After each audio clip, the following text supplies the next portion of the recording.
Kredit Pintar merupakan salah satu aplikasi pinjaman online resmi OJK yang sudah lama, yang tentunya aplikasi pinjaman online Kredit Pintar ini sudah memiliki ribuan nasabah. Nah, tetapi sayangnya di aplikasi Kredit Pintar ini banyak sekali yang galbay, ya.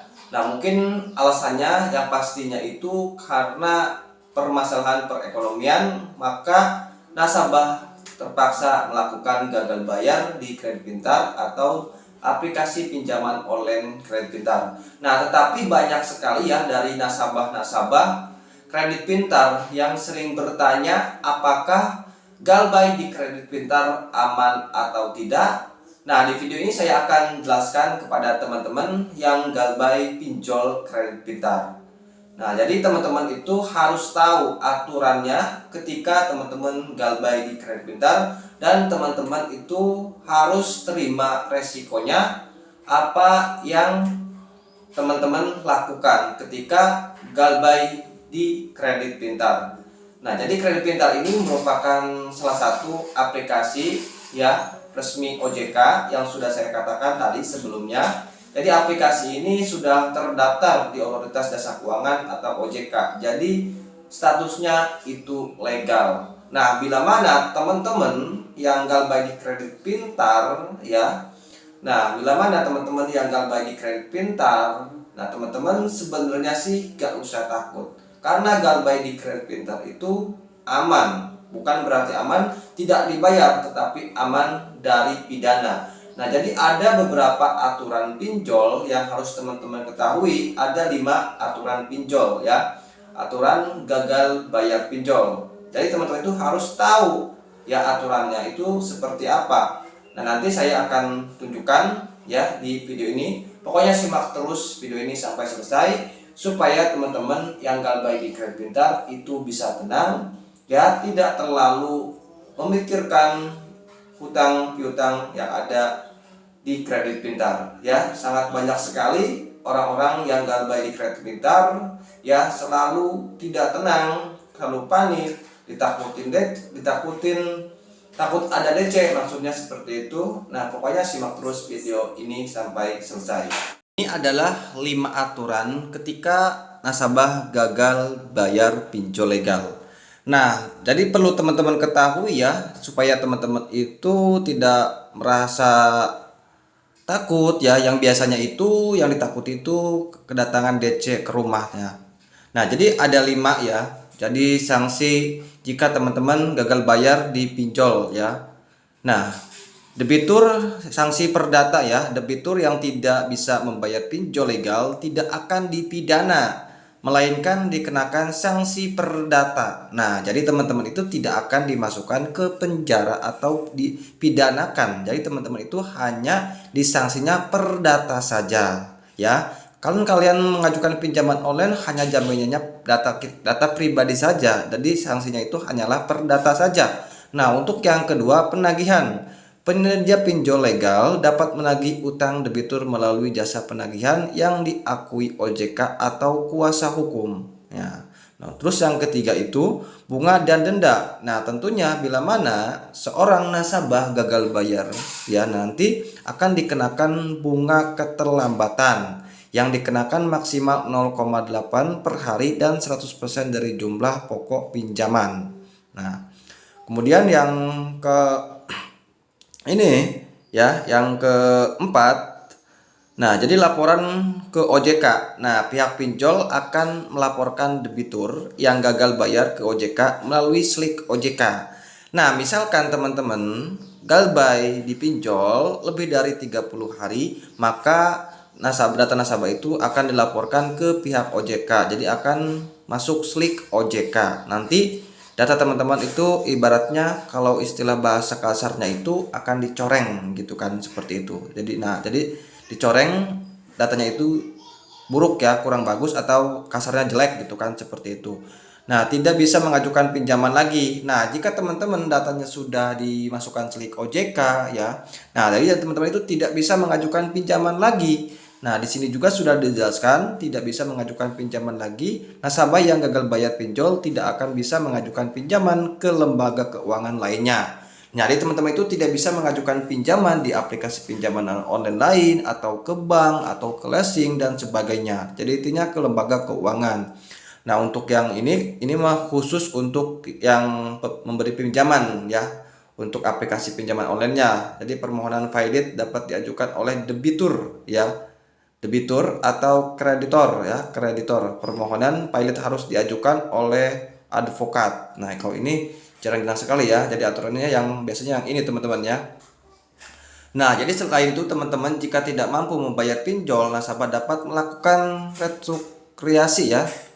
Restrukturisasi adalah upaya untuk mendapatkan keringanan dalam membayar cicilan. Sebelum menggunakan pinjaman online, penting untuk mengevaluasi risiko dan kewajiban.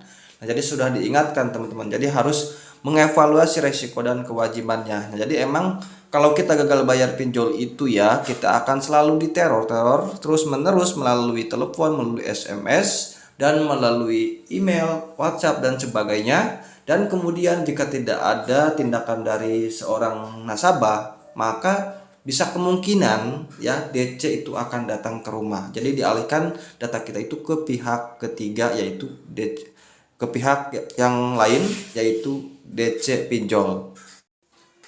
Nah, itu tadi adalah aturan ketika nasabah gagal bayar pinjol legal ya. Karena kredit pintar itu adalah pinjol legal, maka bila mana kalian tidak mampu bayar atau gagal bayar atau telat bayar di kredit pintar, itu kalian aman karena tidak akan dipidana, hanya disanksi perdata saja.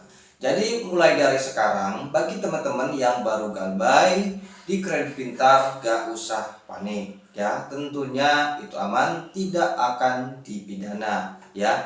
Jadi jangan terlalu memikirkan, kalian juga harus pikirkan kondisi kesehatan kalian ya. Bila mana kalian punya hutang seperti itu ya di kredit pintar, kalian terlalu memikirkan, bisa saja itu mengganggu kesehatan kalian. Ya, kalian berdoa saja, mudah-mudahan rezeki kalian dilancarkan, kemudian bisa cepat membayar hutang yang ada di pinjol di kredit pintar ya. Semoga bisa segera terlepas dari jeratan yang namanya pinjol ya. Nah, jadi intinya seperti itu teman-teman. Jadi nggak usah takut. Jadi yang harus kalian lakukan itu terima resikonya ketika gagal bayar di aplikasi pinjaman online atau di aplikasi kredit pintar. Jadi kalian harus terima resikonya ya, harus terima resikonya. Kemudian yang kalian harus lakukan itu adalah siapkan mental, itu yang utama. Bila mana kita tidak kuat mental, otomatis kita akan gak karuan ya, pikiran kita kemana-mana nantinya. Intinya kuatkan mental saja. Kalau galbay di pinjol itu teman-teman, kita ditagih biasa saja lewat telepon, lewat SMS. Kalau untuk lewat telepon sih kita bisa mengalihkan ya, bisa diabaikan gitu kan, lewat SMS, lewat chat WhatsApp, lewat email bisa diabaikan. Nah, tetapi yang paling ditakuti oleh nasabah pinjol yang galbay itu adalah DC lapangan atau DC pinjolnya.